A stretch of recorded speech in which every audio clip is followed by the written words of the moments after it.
Well, here I'm starting the motor. Well, welcome back, everybody. Here I'm starting my 65 9.5 that has a stuck piston, number 2 piston that's corroded. You can see in my previous videos. I'm running in my garage for the first time. This is the longest I've had it running since I've been messing around with it since I rebuilt it last month. I've been working on it here and there. It doesn't want to start. Sometimes it starts, sometimes it doesn't. I did a compression check. I got 70 pounds in both cylinders. I'm not really sure what's wrong with it yet. I'm trying to figure it out. I've been messing with the carburetor. I changed the needle seat. I thought maybe it was flooding. With these motors, you'll never know when they're flooding because of the style of carburetor they have, because they're downdrafts. Usually, if you got a bad needle seat in most carburetors, with the horizontal venturis, the gas will come out the throat. You'll be able to know it's flooding out. But can't really tell with these motors. But I did change the needle seat, and it's still doing the same thing. It will start for a little while, then I pull till the cows come home. So I changed one coil because I did a spark check on it, and it was kind of a yellow flame, which is no good. A yellow spark, I mean. So I put another coil in number 1 cylinder, and I'm also going to change the coil in number 2, along with the condensers, and see if that improves.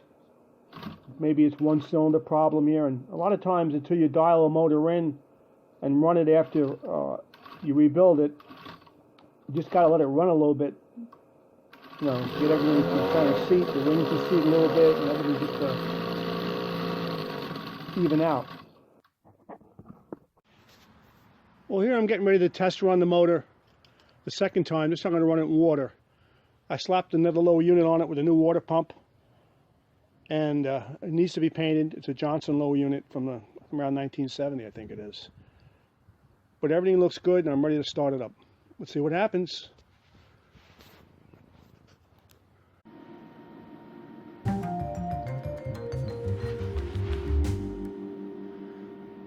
Well, here I have a 1958 10-horse Johnson I've had for years. Actually, it was right behind one of the 9.5s I had, so I figured I'd take a look at it. I always liked the 58 year, the paint schemes, the script. I just looked over initially when I got it from the scrapyard. I guess they threw it off the back of a truck or out of a car or whatever, so they broke the steering bracket. Not a problem. I have plenty of them. It's just labor to change them. And also the bottom of the skeg.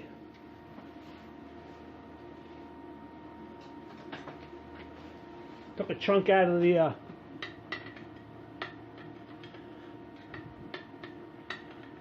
cavitation plate. Not a big deal. But the first thing I want to do is clean this cover up. I really want to see if I can get this paint off here and just clean the cover up, just so I can look at it a little bit better. It's so dirty, and that paint, somebody dripped on there. I don't know if it's going to come off. If it's lacquer, I'll get it off without disturbing the enamel. I want to clean up the cover. But I'm going to give the motor a quick check out.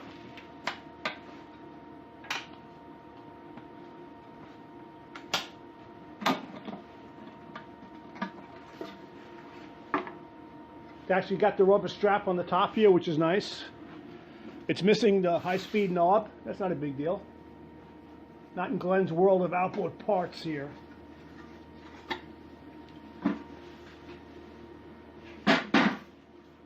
But most of the parts are here. It seems to have the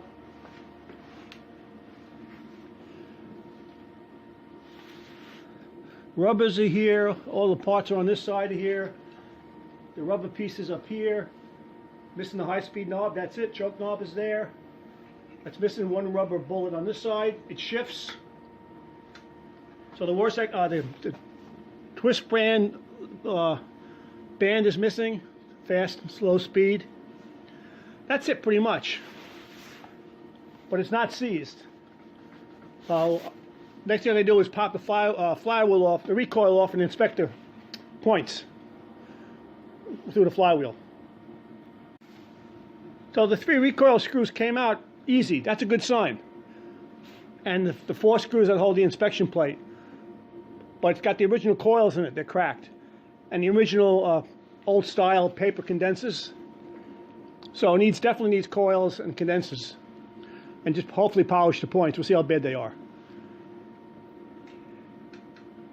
I have numerous amounts of 50s motors in this state that need a little bit TLC here, a little this and that. So, but a 5810 I think is pretty kind of nice, popular motor. People seem to like them. So I might do this one next. So it shouldn't be that much to bring this one back. The worst, I think, is the steering bracket. And the cavitation plate down below, but that's, you know,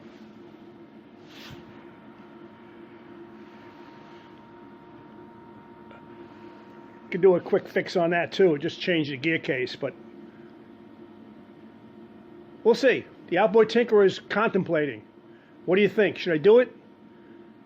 I'm still on that 9.5 too, so I got that project to finish too. I did get it running today, but I had some problems with the carburetor, so I didn't pursue it anymore. Well, I cleaned the cover best I could. It's pretty bad. But I got all that black, flat black paint that was on there off, pretty much with a razor blade. And I cleaned the cover. I just washed it, detailed it a little bit.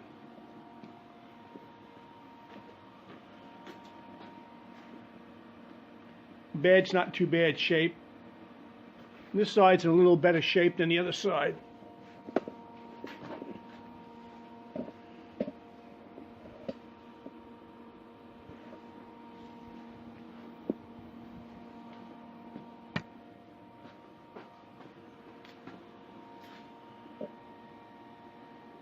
Again, I haven't made up my mind yet. We'll see what happens.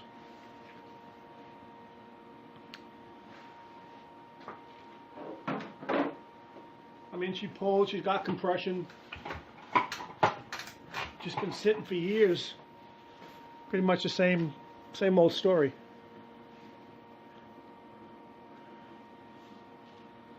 We'll see what happens. We'll take it from here. Stay tuned. Nice big old nail holding the prop on. This 5810 horse Johnson. Got a nice brass prop on it. Looks like a weedless prop. I'll take that nail out.